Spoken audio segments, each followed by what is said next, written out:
Item ಯಾವುದೇ ಇರಲಿ try ಮಾಡಿ ಆಚಿ ಚಿಕನ್ ಮಸಾಲಾ. ಡಿಜಿಟಲ್ ಜಗತ್ತಿನಲ್ಲಿ ಸೈಬರ್ ವಂಚಕರ ಜಾಲ ದಿನದಿಂದ ದಿನಕ್ಕೆ ಹೆಮ್ಮರವಾಗಿ ಬೆಳೆದಿದೆ. ಬೆಂಗಳೂರಿನಲ್ಲಿ ಕರ್ನಾಟಕದ ಇತಿಹಾಸದಲ್ಲೇ ಅತಿದೊಡ್ಡ ಡಿಜಿಟಲ್ ಅರೆಸ್ಟ್ ವಂಚನೆ ಕೇಸ್ ಬೆಳಕಿಗೆ ಬಂದಿದೆ. ವೃದ್ಧೆಯೊಬ್ಬರನ್ನ ಹೆದರಿಸಿ ಬರೋಬ್ಬರಿ 24 ಕೋಟಿ ರೂಪಾಯಿ ದೋಚಿದ್ದ 5 ಸೈಬರ್ ಕಳ್ಳರನ್ನ ಸಿಸಿಬಿ ಪೊಲೀಸರು ಅರೆಸ್ಟ್ ಮಾಡಿದ್ದಾರೆ. ಕರ್ನಾಟಕದ ಅತಿದೊಡ್ಡ ಡಿಜಿಟಲ್ ಅರೆಸ್ಟ್ ಪ್ರಕರಣ. 24 ಕೋಟಿ ಲೂಟಿ ಮಾಡಿದ್ದ ಖದೀಮರು ಸಿಸಿಬಿ ಬಲೆಗೆ. ಬೆಂಗಳೂರಿನಲ್ಲಿ ಜನರು ಯಾವಾಗ ಹೇಗೆ ಮೋಸ ಹೋಗ್ತಾರೆ ಅನ್ನೋದೇ ಗೊತ್ತಾಗಲ್ಲ. ಜೊತೆಗಿದ್ದೇ ನಂಬಿಸಿ ಬಳಿಕ ಇರೋ ಬರೋ ಚಿನ್ನ ಹಣವನ್ನೆಲ್ಲ ದೋಚಿ ಎಸ್ಕೇಪ್ ಆಗ್ತಾರೆ. ಅದರಲ್ಲೂ ಈಗ ಸೈಬರ್ ದೋಖಾ ಕೇಸ್ಗಳು ಹೆಚ್ಚಾಗ್ತಿದೆ.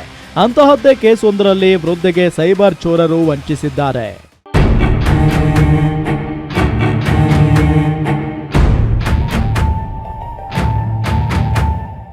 ರಾಜಧಾನಿ ಬೆಂಗಳೂರಿನ ಶಿವಾಜಿನಗರದ ನಿವಾಸಿ ವೃದ್ಧೆ ಲಕ್ಷ್ಮೀ ರಾಮಮೂರ್ತಿ ಇತ್ತೀಚೆಗಷ್ಟೇ ತಮ್ಮ ಅಪಾರ್ಟ್ಮೆಂಟ್ ಮಾರಿ ಕೋಟ್ಯಾಂತರ ರೂಪಾಯಿ ಹಣ ಪಡೆದಿದ್ರು. ಈ ಬ್ಯಾಂಕ್ ಟ್ರಾನ್ಸಾಕ್ಷನ್ ಮಾಹಿತಿ ತಿಳಿದುಕೊಂಡ ಸೈಬರ್ ವಂಚಕರು ಕಳೆದ ಜನವರಿಯಿಂದ ಮೇ ತಿಂಗಳವರೆಗೆ ವೃದ್ಧೆಯನ್ನ ಮನಿ ಲಾಂಡರಿಂಗ್ ಹೆಸರಿನಲ್ಲಿ ಡಿಜಿಟಲ್ ಅರೆಸ್ಟ್ ಮಾಡಿದ್ರು.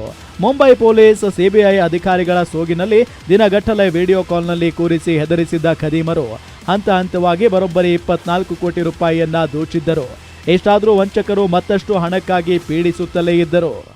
ಈತ 24 ಕೋಟಿ ಹಣ ಕಳೆದುಕೊಂಡರೂ ವಂಚಕರ ಕಾಟ ನಿಲ್ಲದಿದ್ದಾಗ ವೃದ್ಧೆ ಲಕ್ಷ್ಮೀ ರಾಮಮೂರ್ತಿ ತಮ್ಮ ಮನೆಯಲ್ಲಿದ್ದ 1 ಕೆಜಿ 300 ಗ್ರಾಂ ಚಿನ್ನಾಭರಣವನ್ನ ಅಡಮಾನ ಇಟ್ಟು ಹಣ ಹೊಂದಿಸಲು ನಿರ್ಧರಿಸಿದ್ರು. ಅದರಂತೆ ಕಂಟೋನ್ಮೆಂಟ್ ಬ್ರಾಂಚ್ನ ICICI ಬ್ಯಾಂಕ್ಗೆ ಒಡವೆ ಸಮೇತ ಬಂದಿದ್ರು. ಆದರೆ ವೃದ್ಧೆ ಅಷ್ಟೊಂದು ಪ್ರಮಾಣದ ಚಿನ್ನ ತಂದಿದ್ದನ್ನ ಕಂಡು ಅನುಮಾನಗೊಂಡ ಬ್ಯಾಂಕ್ ಮ್ಯಾನೇಜರ್ ತಕ್ಷಣವೇ ಪೊಲೀಸರಿಗೆ ಮಾಹಿತಿ ನೀಡಿದ್ರು. ಸ್ಥಳಕ್ಕೆ ಧಾವಿಸಿದ ಸೈಬರ್ ಕ್ರೈಮ್ ಪೊಲೀಸರು ವೃದ್ಧೆಯನ್ನ ವಿಚಾರಿಸಿದಾಗ ಆರಂಭದಲ್ಲಿ ಅವರು ಬಾಯಿ ಬಿಡಲು ಒಪ್ಪಲಿಲ್ಲ.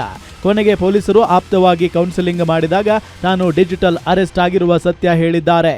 ಕೂಡಲೇ ಸಿಸಿಬಿ ಪೊಲೀಸರು ವೃದ್ಧೆಯಿಂದ ದೂರು ಪಡೆದು ವಿದೇಶದಲ್ಲಿರುವ ಅವರ ಮಕ್ಕಳಿಗೆ ಮಾಹಿತಿ ನೀಡಿದ್ದಾರೆ.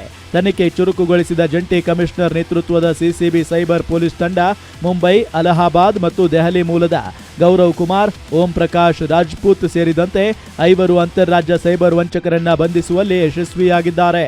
ವಂಚಕರು ದೋಚಿದ ಹಣವನ್ನ ಬರೋಬ್ಬರಿ 22 ಬೇರೆ ಬೇರೆ ಬ್ಯಾಂಕ್ ಖಾತೆಗಳಿಗೆ ವರ್ಗಾವಣೆ ಮಾಡಿದ್ದು, ಸದ್ಯ ಪೊಲೀಸರು 60 ಲಕ್ಷ ರೂಪಾಯಿ ಹಣವಿದ್ದ ಖಾತೆಯನ್ನ ಸೀಸ್ ಮಾಡಿದ್ದಾರೆ.